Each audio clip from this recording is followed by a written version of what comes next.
Hi everyone, my name is Linda Cadega. I use they, them pronouns. I'm a reporter for io9 and I'm here with V.E. Schwab. Yes, thank you for having me. We do a series at io9 called First Fandoms. Ooh. So I want to know what your first fandom was. And to give you a little chance to think about it, I'll talk a little bit. Please. So the thing that you were like really obsessed with as a kid, the thing that you couldn't wait to get home to watch, or the thing that like you went onto online role-playing forums and then you just like role-played online for like 5 hours about Avatar: The Last Airbender. Oh, it certainly wasn't me. Yeah. Just like something that you were really in love with as a kid. I was an anime kid. Like I was deeply into anime. I mean, I came up on Toonami, and so we're talking like Dragon Ball Z, we're talking Bleach, we're talking, honestly, Trigun, which was like such an OG moment for me in terms of like ships and fascination with like really morally complex characters. I think a lot of anime influence has gone into my books in a real, like Full Metal Alchemist Brotherhood, Avatar: The Last Airbender, magical systems where you're kind of thrust in and then you learn by context. I think anime school of world building is such an interesting place to be because it truly is about like, what do you need to know and what order do you really need to know it in? Obviously, I grew up hardcore on Miyazaki, and Howl's Moving Castle and Princess Mononoke were among the most formative things for me. But really, any kind of animated series that dealt with villainy and heroism and like the weird gray intersection points of them, that was my jam. Did you ever watch Revolutionary Girl Utena? I did. I will say my taste skewed darker. Sure. But wait, is Utena the one with there's a fencer? Yes. Yes, okay. I was a competitive fencer for 7 years, not because of Utena, but because of Princess Bride and Inigo Montoya. And then I didn't discover Utena until I was in college, and also still didn't realize I was gay yet at that point. It would be like 7 more years. But in retrospect, you're like, how did you not know? Like, I look at the things I loved, and I was like, ooh, I was figuring it out on the inside for a long time. Figuring it out. Utena is such a great gateway drug for anybody who's like on the fence. It's so good. Yeah. And it's just so contained. It's beautiful. There's like gender Exactly. It's like the dramatization, just like taking animation and just having this like surreal moment. Also, it took what I wanted from Sailor Moon, which was Tuxedo Mask, and then it made it Utena. And I was like, yes, thank you. Like this gorgeous suit and the sword play, and like that she wanted to grow up and be the prince instead of growing up and be the princess. I was like, it did a lot. Literally revolutionary. It did a lot. It did so much. But I mean, I was like making AMVs in college using like cut footage that I could like download off the internet. So yeah, that was a generation for me. For a lot of us that we were not going to get into. Yes. Are you watching the new Trigun? I didn't know there was a new Trigun. There's a new Trigun. Time out. Sure. Is it animated, live action? What are we talking about here? It's animated. It's Trigun Stampede. No.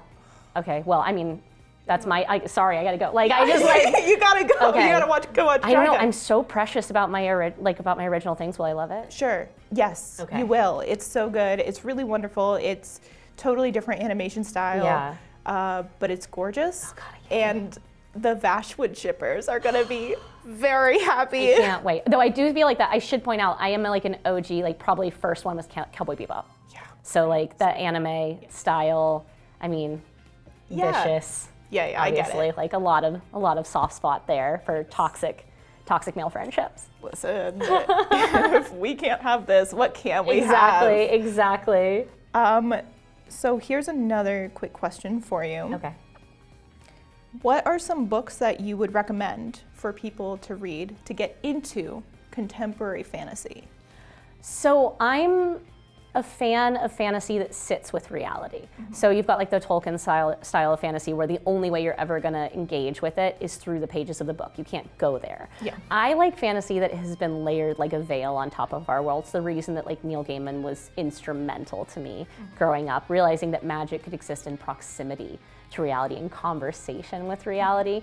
So I mean, Diana Wynne Jones, Neil Gaiman, Susanna Clarke, Erin Morgenstern, these are my staples. These are the ones that I feel like are seminal to fantasy in its most like modern integrated form, which is to say a form which loves to genre bend and loves to play.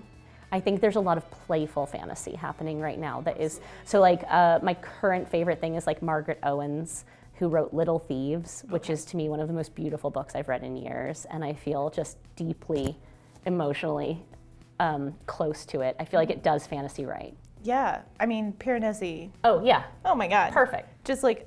And so weird. So weird, so crazy. Like, literally, you think that you know what Susanna Clark is going to bring to the table, and then she brings Piranesi, and you're like, yeah. What is this, Miss Clark? I love authors who take chances and who are fine with not doing the same thing twice. Yeah. Like who embrace that you're not going to love every single thing they do equally because they're going to try something radically different every time. Yeah, absolutely. I think that that's like, you got to grow as an author. Exactly. You can't just be in one world the whole time. Well, books, once they're published, they become static in that way, and it's very easy to forget that the creators who make those things continue to grow. I mean, Threads of Power is set 7 years after the end of the Shades of Magic series. I'm 35 now. Like, I wrote the Shades of Magic series when I was 26, 27, 28. I'm a different human. Yeah.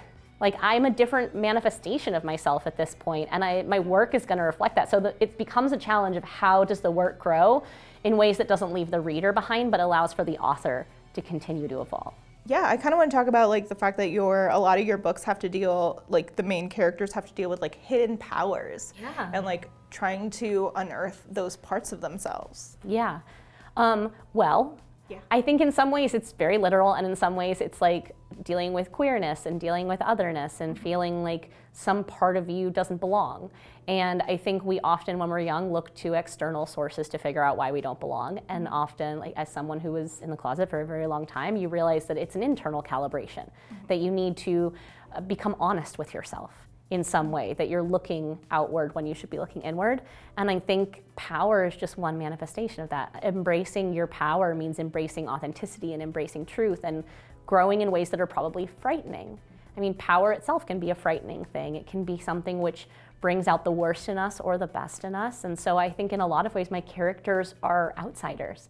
Often they're outsiders in places they have lived their entire life, because the thing that makes them outsiders or feel like outsiders is something that they haven't confronted yet about themselves. What other contemporary queer fantasy books would you recommend? I mean, I would like there to be more than there are. I feel like there are more now than there were. Yeah. I honestly am seeing I'm reading a lot of queer novels that are happening in the sci-fi space that I'm really enjoying. So most recently, Some Desperate Glory, which just came out, Emily Tesh. I'm always looking for more. Let me think about it. Have you read any lately that you've loved? The one that I mentioned that my friend wrote, Yeah. I read Camp Damascus Oh, by yes. Chuck Tingle. Yes. Went fully feral for that novel. Uh-huh. Cried multiple times. I'm always a big fan of A.K. Larkwood's series, Yeah. The Thousand Eyes duology, because it's just like really epic fantasy, just like doorstopper books, and I'm like, good soup. Yes, I mean, Samantha Shannon does that on Priory of the Orange Tree in Yes. really gorgeous ways as well. She Who Became the Sun. Oh yes, I just got in my inbox today He Who Drowned the Drowned the World. Drowned the World, and I cannot wait. The things that are waiting for me when I'm done with this tour, I'm just gonna I'm voracious for story all the time. So good. Yeah. She Who Became the Sun is beautiful. Yeah, it's beautiful. It's incredible. Yeah. It's just like there's something about it that's just like so meaty and like really like derives from all these different traditions, and it's just like I love the excellent. layering that can go into fantasy. Like I think we live at a time where like there can be a lot of risk of rushing. Like publishers are constantly trying to put out books, and sometimes it feels like the story doesn't get enough time to become what it wants to be. And so when I read a great fantasy that it feels like has gone into that depth, has like gotten the top layer and then has gotten all of the ones beneath it, and is just trying on multiple fronts. Like I'm the kind of reader that just wants you to take big swings. I don't care if you make them all. Yeah. Like you don't, and not everything has to be a home run, but like I love the weirder the better. Hi, I'm V.E. Schwab. I'm the author of many books, but the most recent is The Fragile Threads of Power, which will be hitting shelves September 26, 2023.